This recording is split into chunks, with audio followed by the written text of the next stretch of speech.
not want to see yet another war in that region when somebody starts up yet another front in order to bring about some sort of shimmer of peace around the world. It isn't going to work like that. Therefore, dialogue, disarmament, debate and discussion have got to be the right way forward. Thank you very much.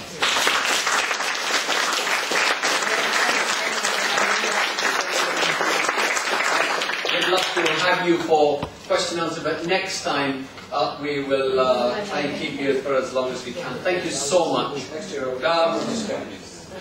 Our next speaker is Vijay Mehta. He's president of VM Center for Peace. He's co-chairman of World Disarmament Campaign, and the floor is yours, sir. Thank you very much, and thank you, Suad, and Jeremy, and Omar, and Society Outreach for inviting me to speak today here. This meeting is very timely, as the Iran nuclear issue is at the center of world politics. We are living in times of great uncertainty, terrorism, proliferation of nuclear weapons, and conflict in Iraq, Afghanistan, and Pakistan taking center stage in the international agenda. At present, Israel and US are engaged in a military show of strength and what is believed to be the largest ever joint military exercises in land, sea, and air in missile defense. There are rumors. Can people hear at the back? No, you can't. Little louder. At present, Israel and US are engaged in a military show of strength in what is believed to be the largest ever joint military exercises by land, sea, and air in missile defense. There are rumors that this is in preparation of a military strike by Israel on Iran. Not long ago, Secretary of State Hillary Clinton said she was prepared to obliterate Iran.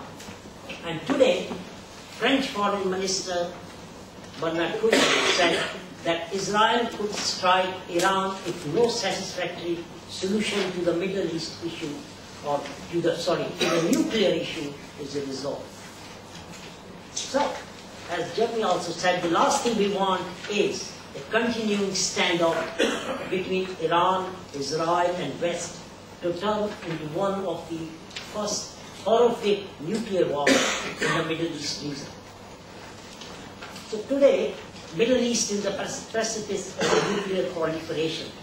So Israel has got 200 nuclear weapons, which has never declared, and because of that, countries like Egypt, United Arab Emirates, Yemen, Tunisia, etc. have declared that studies are underway for moving down the nuclear development road. So there is so much mistrust and suspicion in the region. So let me just speak from the devil's advocate what the West, because the West sees the rise of nuclear Iran as a danger and security risk, not just to Israel, but entire Middle East. So what I intend to do in the next 5 or 10 minutes is to explore what is the stand of Israel between the Iran and the West. What are the alternatives about the stability in the region? And can the dream of a nuclear-free Middle East or weapons of mass destruction-free Middle East can be turned into reality? So what is the standoff is about? It's about a dialogue between yes and no, between Iran and the West for, I think, 3 decades, 30 years. And the main things to know is that it's hyped. The threat is hyped, totally hyped by the culprits, US, UK, France, etc. So what are the reasons, what are the arguments? Arguments are Iran is the third largest, has the third largest reserve of oil, second largest of gas. So why do they need nuclear power? Iran's answer is the oil is going to run out as it's running out in other countries, so they need nuclear power. And because they can sell nuclear power cheap, than the oil, and they can make more money on the oil, which makes sense. So, the second argument, Iran's got 6 reactors and sufficient uranium for 10 to 12 years. But you don't make an industry for 10 and 12 years. So the obvious reason is they must be doing,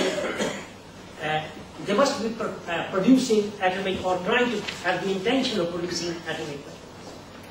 Iran has totally denied and said no, it's for enriching uranium, which is for civilian nuclear energy, as Jeremy as well said, which is within their rights of nuclear non-proliferation treaty. And the other, as people know it, or maybe they don't know it, Iran does need uranium, low level of for to produce for the medical reactors they have got for cancer treatment and others.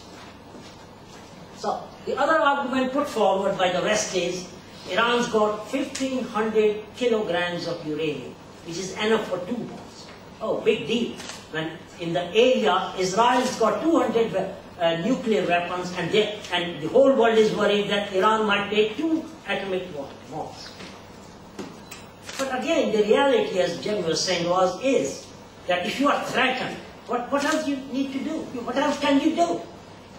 So you will go to the path of low enriched uranium till you are threatened to a time and a place where you are going to produce nuclear weapons.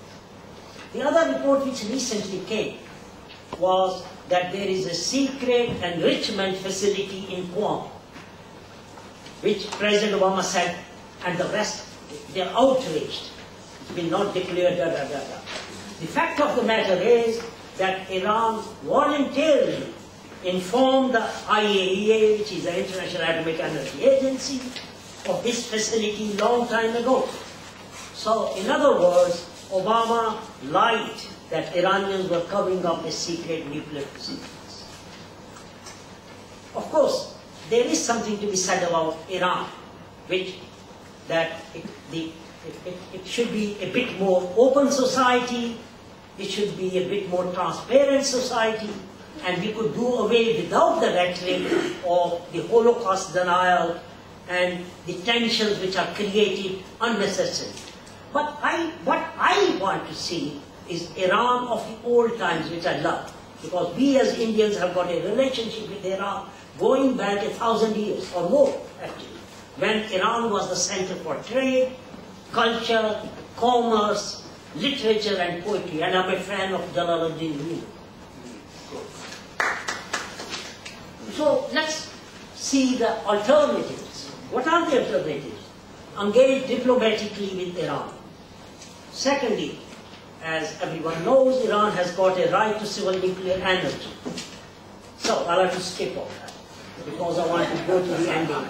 Because this, let me say that before I should have said before I started that the first thing I should do is forgive the organizers, because they're cut off from 15 minutes to 7 minutes or 8 minutes. So after forgiving them, now let me go back to my speech. I wasted 1 minute. Okay, let me go to the ending of my speech if I only got 2 minutes. Okay? And people can read actually, there is about 70 copies of the speech here. Okay? Alright. So let me just quickly say, because I was turning to what we should do, but which people can read there, is that there are hostilities on both sides. Because the Arab society is frequently motivated by fanatic and extremist interpretations of Islam, do indeed want to, well, means the same thing, to destroy Israel. Extremist elements in Israeli society, many of them equally motivated by a fundamental interpretation of the Bible, would violently oppose a withdrawal from the occupied territories. So the existence of these groups have further inflamed hostilities. I didn't find time to give my reasons for a nuclear weapon-free zone. Probably I can say something in the question answer time. So let me quote Hans Blix, the UN inspector, the weapons inspector, who said, and I quote, "I do not underestimate the problems of a zonal agreement. For instance, those of verification or outside assurances about security and supply of uranium fuel. Yet the Obama administration, with the support of many governments,